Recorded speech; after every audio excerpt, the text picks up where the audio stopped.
Sebuah SUV daripada Mercedes GLC 300 yang mana sekarang ni dah tak ada ready stock pada tahun 2023 ni, yang mana kalau kita tahu kalau tak ada stock, kalau kita order dia punya waiting list macam mana tuan-tuan dan puan-puan. Jadi apa yang menarik pasal kereta ni? Jom kita tengok. Kau-kau.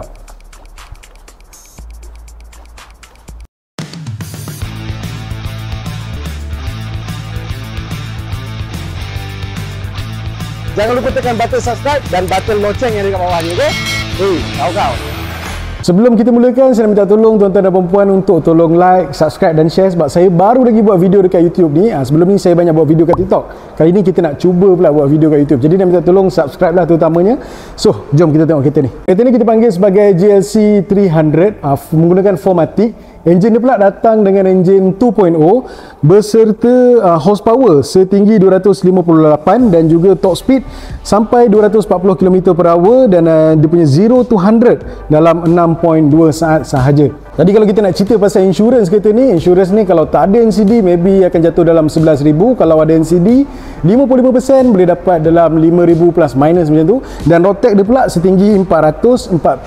Daripada segi rupa kita dapat tengok kereta ni, inilah dia GLC 300. Okey, biasanya kalau dalam recon famous versi coupe lah, tapi rupa coupe kita tak tahu macam mana.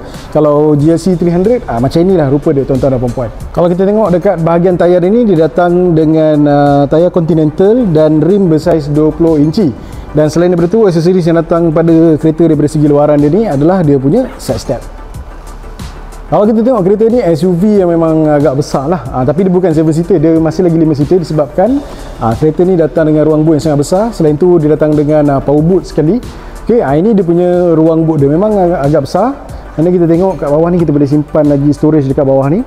Dan kalau kita nak gunakan ruang yang lebih besar, kita boleh turunkan seat dekat bahagian tengah ni tanpa perlu bertengkus lumus untuk tekan dan sebagainya macam kereta-kereta yang lain sebelum ni. Okay, kita just perlu tekan button di sini dan automatik akan turun belah sana dan sini untuk bahagian belah kanan. Nampak agak rough sikit lah, tapi bila kita nak naikkan tak ada masalah pun, just naikkan je macam biasa. So ini dia punya ruang belakang. Boleh komen pendapat tuan-tuan dan puan-puan. Okey, sekarang ni kita berada di dalam interior kereta GLC 300. Yang benda pertama kita dapat tengok bahagian secara overall lah.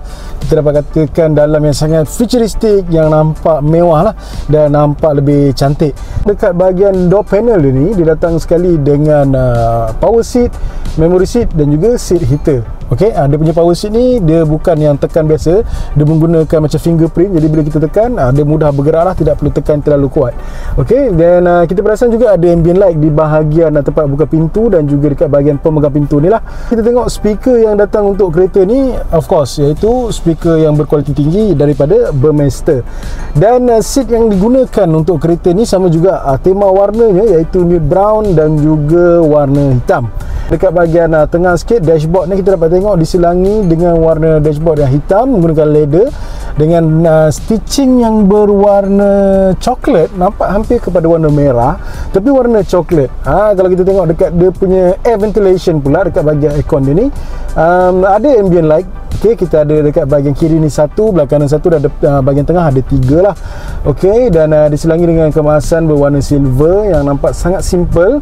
Dan dekat bawah ni datang pula dengan carbon fiber. Dekat konsol tengah ni kita dapat tengok dia datang dengan skrin yang agak besar, which is kalau kita tengok dalam model-model yang lain, biasanya skrin agak kecil lah berbanding model yang ni.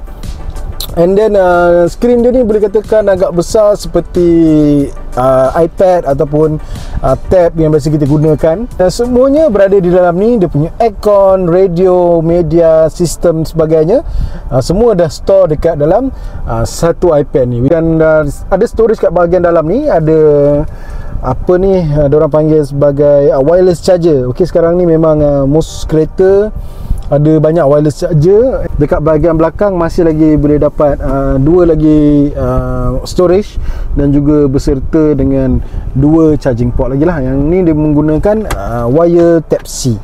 Dekat bahagian pemandu pula, memang selesa, memang keselesaan menjadi keutamaan lah untuk orang yang memilih SUV sebagai kereta harian mereka kan. So kita tengok dia datang dengan digital meter, steering yang bulat, okey, datang dengan completely leather, which is memang sangat sedap untuk dipegang. Okey, seat yang luas, pedal shift, and then dekat bahagian kanan ni datang lagi dengan gear di sebelah kanan dan bahagian kiri untuk kontrol wiper dan juga signal lah.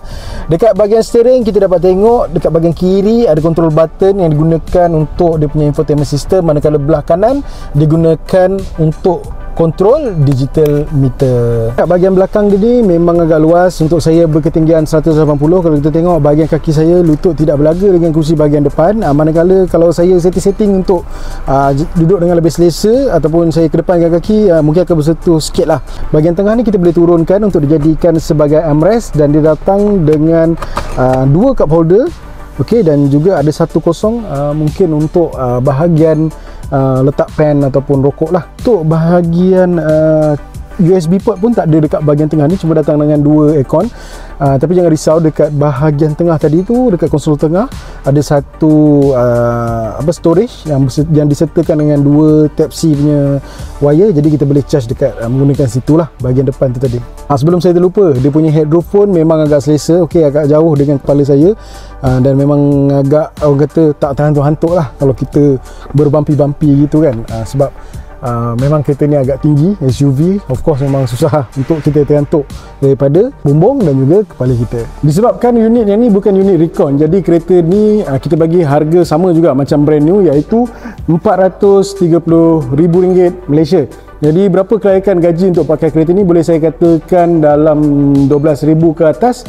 Okey, bulanan dia pula boleh katakan dalam 4,500 ke 4,800. Down payment untuk pakai kereta ni minimum adalah 10%. Interest rate sama juga kita pakai kereta baru, bukannya recon sekali lagi. So interest rate dalam 2.5% hingga ke 2.8%. So nombor plate boleh interchange kat sini. Kalau ada nombor plate sedia ada, boleh transfer ke sini. Dan kalau ada sesiapa berminat, boleh tekan link nombor phone saya yang saya sudah sediakan dekat bahagian description ataupun dekat bahagian komen, ataupun boleh check dekat saya punya profile. Jadi sampai itu saja video kita pada hari ini. Saya nak minta tolong tuan-tuan dan puan-puan sekali lagi untuk tolong subscribe, like dan share untuk yang belum berbuat sedemikian. Dan kalau ada sesiapa yang mencari kereta ni, boleh share juga video ni kepada diorang. Dan kalau ada apa-apa kereta nak saya review, boleh dropkan dekat ruangan komen. Dan kita jumpa dalam video yang akan datang. Assalamualaikum guys. Kau-kau.